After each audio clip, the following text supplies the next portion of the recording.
Olá, bem-vindos ao Jornal da Justiça, o direito à saúde baseada em evidências, o que tem o patrocínio do Centro Cochrane do Brasil.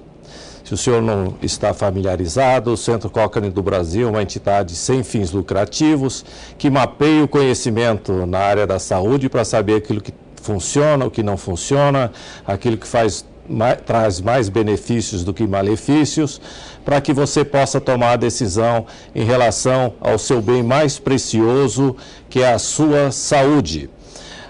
Qualquer dúvida sobre eficácia, efetividade, eficiência e segurança de tratamentos, você pode se dirigir ao Centro Cochrane do Brasil, vai aparecer aí no pé do seu vídeo o site do Centro Cochrane do Brasil, que é centrocochranedobrasil.org, e você pode fazer pessoalmente a sua pesquisa ou entrar em contato conosco. Esse programa tem também um viés de tentar juntar a expertise do direito e do conhecimento científico da melhor qualidade na área da saúde.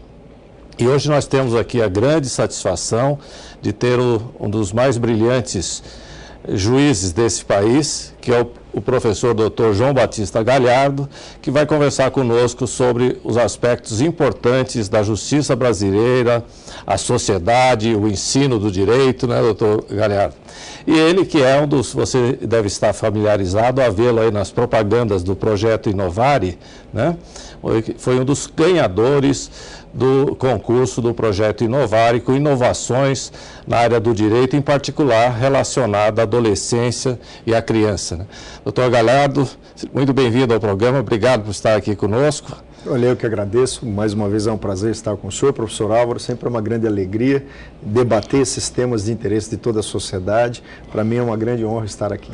Então, além de agradecê-lo por atender o nosso convite, eu gostaria que o senhor começasse, então, falando sobre o projeto Inovari e o prêmio que o senhor ganhou. Por que o senhor está na Globo, então? Eu tenho brincado um pouco e dito que, ultimamente, minha família tem me visto mais nesse propaganda desse prêmio do que propriamente em casa, que a gente tem uma vida muito atribulada lá na assessoria da presidência do Tribunal de Justiça.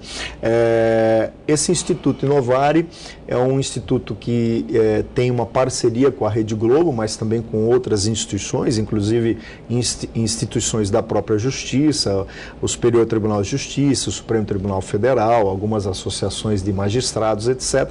E ele tem como função, como objetivo, destacar algumas ações de juízes no país como um todo, ações que inovam na prática do direito e que trazem benefícios para a comunidade. E agora está na fase das inscrições.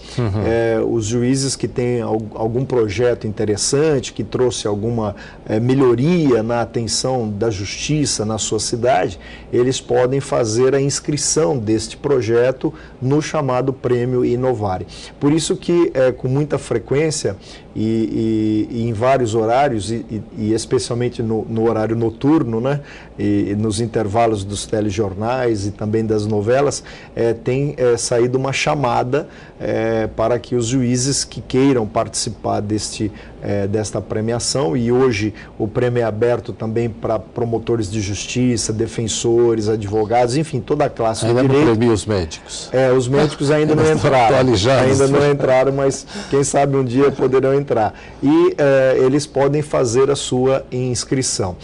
Nós tivemos a felicidade de ser premiado com este prêmio Inovari, que é um prêmio renomado dentro da classe jurídica, com um projeto que fizemos na cidade de São Carlos, uma cidade de 240 mil habitantes aproximadamente, no interior do estado de São Paulo, e esse projeto tem como viés principal a ressocialização do adolescente que pratica atos infracionais, né? Nós estamos hoje vendo a sociedade mais uma vez sendo instada a se manifestar sobre a chamada redução da maioridade penal. Temos visto aí alguns crimes bárbaros, né? Esse último da morte desta dentista que foi queimada, enfim, teve a participação de um menor de 18 anos, e toda vez que acontece... E teve no Rio de Janeiro também outro menor que estuprou. Isso, um caso grave no Rio de Janeiro também. No ônibus, né? Dentro do ônibus, e tudo isso provoca na sociedade aquela reação, meu Deus, o que fazer para evitar esse tipo de situação, que essa violência extremada se reduza, não aconteça, o que fazer com o nosso jovem, né?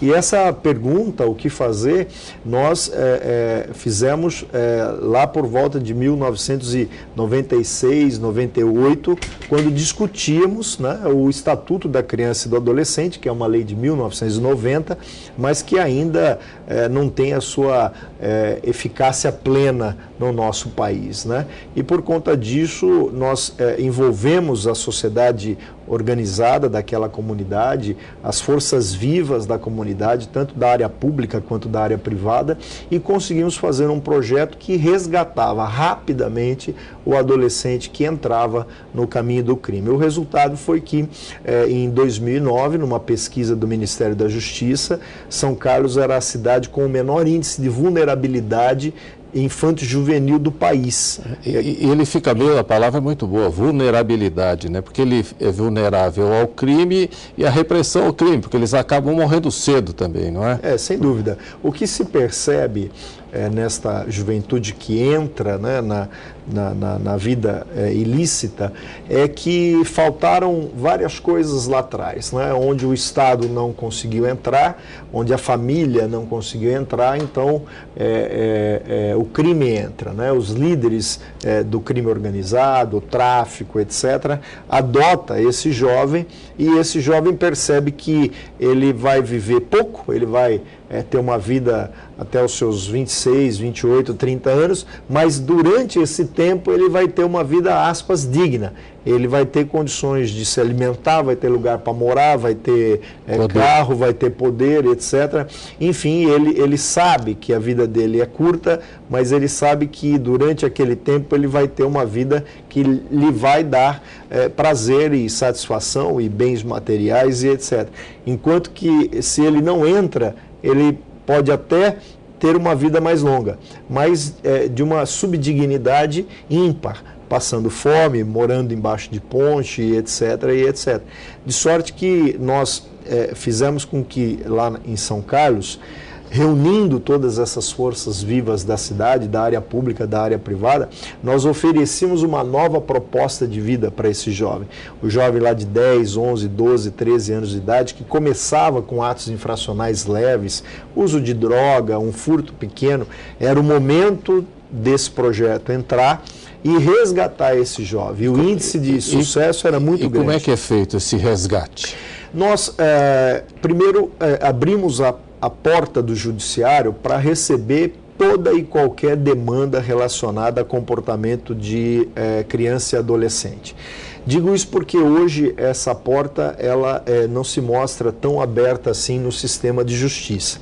O Estatuto da Criança e do Adolescente, ele traz dois organismos, né, que são os organismos que recebem a problemática relacionada à criança e ao adolescente. O Conselho Tutelar, no caso de criança até 12 anos, e a Vara da Infância e Juventude, Promotoria da Infância e Juventude, de 12 a 18 anos. E o que se verifica é que muitos atos infracionais leves, os dois organismos, tanto o Conselho Tutelar quanto o sistema de justiça, né, o promotor, o juiz, acabam até por estarem assoberbados, numa falta de estrutura até mais eficiente, acabam deixando de lado esses atos infracionais pequenos. E eu lhe garanto o seguinte, pela experiência de 23 anos de magistratura, o jovem que pratica um ato infracional mais grave, se você buscar o antecedente dele, ele já passou por outras situações que ali já merecia eu diria uma atenção. 100% dos casos. Exatamente. E os adultos também, né? Também, exatamente. É que o sistema dos adultos é diferente, então a gente prefere permanecer aqui no Estatuto da Criança e do Adolescente, porque ele não fala em pena, ele não fala em punição, mas ele fala em ressocialização. Muito bem. O que nós fizemos? Nós passamos a admitir toda e qualquer situação de vulnerabilidade. O menino que começou a faltar da escola era atendido no projeto. O menino que dentro da escola brigou com a professora, ofendeu a coleguinha de classe, furtou um lápis do colega. Todos os atos irregulares, porque nem todos eram ilícitos, né? Nós passamos a atender. E o que nós fazíamos? Nós fazíamos um levantamento biopsicossocial desse jovem, dessa criança, desse adolescente, para saber quem é ele, de onde ele vem, quem é a sua família, o que lhe falta, o que falta para a família, como ele está na vida escolar, na sua saúde, na parte esportiva, quem são os seus amigos, enfim, uma espécie de mapeamento desse adolescente e, a partir daí, deflagrava as ações via poder de Estado ou via sociedade civil organizada para oferecer a esse jovem uma proposta de vida diferente. Então, vamos dar um exemplo aqui do menino que foi pego tacando uma pedra na lâmpada da praça. Quebrou lá a luz, a iluminação da praça pública por uma bagunça. Esse menino entrava no projeto, sofria essa forte avaliação e se descobria que esse menino que fez um ato infracional muito pequeno, muito bobo até, mas ele era um menino que estava fora de casa há 15 dias, que a mãe sustentava dizer que ele estava sendo aliciado pelo traficante, o pai alcoolista agride a mãe, o filho mais novo fora da escola, o filho mais velho, a filha prostituta e etc. O Estado, através desse projeto, junto com a sociedade civil, entrava na vida desse jovem para, digamos, dar aí um upgrade nessa família, para ressocializar o garoto. E perguntando de uma maneira mais direta, vocês davam conta do número de... Pois é, essa é a grande questão do projeto. Hoje o que se verifica é que se espera acontecer algo mais grave para se tomar uma atitude. É uma ação, diria, mais reativa do que proativa.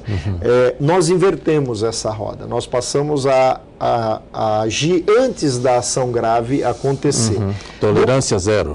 É mais ou menos isso. Eu acho que não só impondo limites, mas também dando oportunidades. Claro. E o que se passou foi que aqueles jovens de 10, 11, 12 anos que estavam nesse grau de vulnerabilidade muito grande, que potencialmente com 14, 15, 16 estariam pegando uma arma para fazer um assalto ou até matar alguém, eles entraram num sistema positivo de vida social, que os índices de criminalidade que fizeram isso, caíram significativamente na cidade de São Carlos. Resultado, nós passamos num primeiro momento a ter uma demanda gigantesca, nós atendíamos muitos casos, vamos pensar que por mês em torno aí de 400, 500 casos, mas lá na frente, até pelo trabalho ressocializador que foi feito, e como também se trabalhava toda a família, ou seja, os irmãos mais novos também eram trabalhados, o que se viu foi também uma curva decrescente do número de casos a ser atendido pelo projeto. De sorte que nós acabamos hoje atendendo em torno aí de 20, 25 casos por mês aproximadamente. E agora que o senhor é assessor da presidência do Tribunal de Justiça aqui de São Paulo, né? Deixou para outro juiz. Esse processo continua? Continua na cidade de São Carlos. E ele foi reproduzido baseado nessas evidências, né? Pois é, baseado em evidências. Isso. Foi reproduzido em outras cidades. Pois é, essa é uma das características, um dos objetivos do Prêmio Novare, né? É dar essa publicidade de uma coisa que funcionou bem, que está funcionando bem, para que anime outras cidades a promover esse tipo de proposta, né? E aí eu fui convidado para integrar um grupo de juízes do Conselho Nacional de Justiça, atuei no CNJ por quase 3 anos, fazendo a multiplicação desse projeto. Eu e mais a equipe, os coordenadores do projeto, às vezes eu não podia, ia o coordenador, ia o técnico, ia o psicólogo, somando, acho que nós fomos para mais de 80 cidades no país para multiplicar o projeto. Isso é muito bonito, não é? E o senhor é muito inovador, não é? Inovar e vem, desculpa o trocadilho. Mas o direito brasileiro, a gente vê dificuldades para coibir o crime, se reclama muito que os crimes não são punidos, que o sujeito é colocado na rua, etc. E eu vejo, o senhor me desculpe a opinião, que o direito pode é muito parecido com a medicina, né? Ele cuida da saúde, né, da sociedade, né, da saúde, da justiça, não é? Mas, por outro lado, as leis são muito estagnadas, se usa a lei antigas, etc. Enquanto nós desenvolvemos aí na área da saúde um antibiótico por semana, novo, um tratamento novo por dia, nem todos eles são grandes coisas, mas é um processo continuado de aprimoramento. Sem dúvida. E a medicina realmente está evoluindo, talvez no Brasil e em alguns países, mais que o direito. O senhor acha que é possível criar uma cultura do ensino do direito, assim, baseado em experiências como essa sua? Eu não tenho dúvida. Eu acho que aquela ciência tradicionalista que fazia com que o seu operador se trancasse numa biblioteca e ali derrubasse 400, 500 livros para poder ser um bom profissional do direito, ou essa forma de atuação hoje se mostra desgastada. É verdade que o direito ele deve ser estável, né? Nós não poderíamos ter uma lei que mudasse todo dia, né? Até para dar uma estabilidade social, uma boa lei para durar aí os seus 15, 20 anos por aí. Mas o direito não pode ser estático, né? Não pode ser uma ciência que não se mova de acordo com os movimentos sociais, né? Nós estamos vendo aí uma discussão que de certa forma já está pacificada dentro do direito, mas que há uns 5 anos atrás causava ainda muita polêmica, que é o casamento da união homoafetiva, né? Pode casar, mas onde está isso no direito, né? Não estou dizendo na vida prática, nas questões de fato, mas sim dentro da ciência jurídica. E hoje essa questão já se mostra superada sem que tivesse a necessidade de se mudar algum artigo de lei, porque nós não temos uma lei que determina ou que permita ou que trate especificamente do casamento da união homoafetiva. Mas o fato é que a sociedade mudou e o direito tem que acompanhar essa mudança. E nós não podemos ficar com legislações de 40 anos atrás e 50 anos atrás. Mas o que eu acho mais importante é que a Constituição Federal de 88, a chamada Carta Cidadã, ela traz alguns princípios logo no seu início, né? Logo quando ela começa a definir o que é o Brasil. É um Estado democrático de direito, né? É um Estado soberano, democrático, porque o povo escolhe os seus representantes, e de direito porque segue leis escritas, né? Regras prontas, né? Mas ela traz ali também vários princípios, princípio da dignidade da pessoa humana e tantos outros princípios que, se o operador do direito se embasar por esses princípios, ele encontra respaldo para sair do seu gabinete e ir a campo. Entendi. E ir a campo e poder trabalhar na própria sociedade. Que falta que isso faz, não é? Pois Quer dizer, sem dúvida. Porque vem tudo no papel. É como hoje a gente tentar resolver algum problema só na base do e-mail, como você poderia ir lá e conversar com a pessoa e já resolver a questão. Eu acho que a informática tem nos deixado um pouco mais frios, embora mais rápidos na comunicação, e o operador do direito ele tem que saber que embaixo do papel tem vidas, e ele precisa conhecer essas vidas, né? Eu acho que o juiz que trabalha só no gabinete hoje, trancado, sentado no computador escrevendo, precisa se abrir para sair do gabinete e ir até a comunidade, conhecer a realidade da sociedade e, com isso, trazer mais expertise para que ele possa acertar cada vez mais nas suas decisões. E doutor Galhardo, a gente vê também, né, que isso que o senhor está descrevendo é um cenário rico. Depois nós vamos falar daqui a pouco da outra revolução que o senhor fez lá, da Câmara Técnica de Saúde e Direito, né, na cidade de São Carlos, né, agora já numa outra cidade. Mas eu vejo em tudo isso que o senhor descreve um espaço enorme para pesquisa, né? Sem dúvida. Para se pesquisar, se trazer evidências do que funciona, o que não funciona. O senhor começou o programa de uma maneira brilhante falando, olha, a maioridade precisa saber quais são as evidências de que isso vai trazer benefício. Sem dúvida. Não é? E não deve ser na base da axiologia. Sem dúvida. Que se decida. E no calor da emoção também, exatamente, né? Essas coisas, não é? E a Cochrane, por exemplo, para você que está nos assistindo, e pode estar se perguntando o que tem que ver isso com saúde, tudo a ver com saúde. Porque se você imaginar que a definição de saúde é um completo estado de bem-estar físico, espiritual, mental e social, como é que você pode estar bem numa sociedade que você não tem segurança, não é? Sem dúvida, sem dúvida. E que você não tem direito à dignidade, por exemplo. Sem dúvida. E particularmente, que as leis são seguidas sem levar em consideração as evidências do que está acontecendo, né? Então a pesquisa tem tudo para enriquecer o direito tem tudo para enriquecer a pesquisa, e essa associação tem que ir para as universidades, né? Tem que ser de conhecimento universal, e mais cedo ou mais tarde as pessoas vão ter que ser multifacetadas mesmo, né? Para juntar as fronteiras do conhecimento, para que a sociedade evolua, é só isso. E uma das coisas mais importantes de cada um de nós é a nossa saúde, não é? Só para ilustrar, doutor Galhardo, na área da Cochrane, existe uma colaboração que nos acompanha, né? A Cochrane mapeia o conhecimento para a tomada de decisão na área da saúde, saber o que funciona e o que não funciona, com uma metodologia rigorosa, extremamente respeitada, publicada nas melhores revistas. E agora, uma colaboração chamada Campbell, do pessoal da área da educação e da saúde e da ciência social, está fazendo conosco a mesma coisa para que o direito use pesquisas e se desenvolva. Um exemplo que me ocorre é que nos Estados Unidos se preocuparam em como prevenir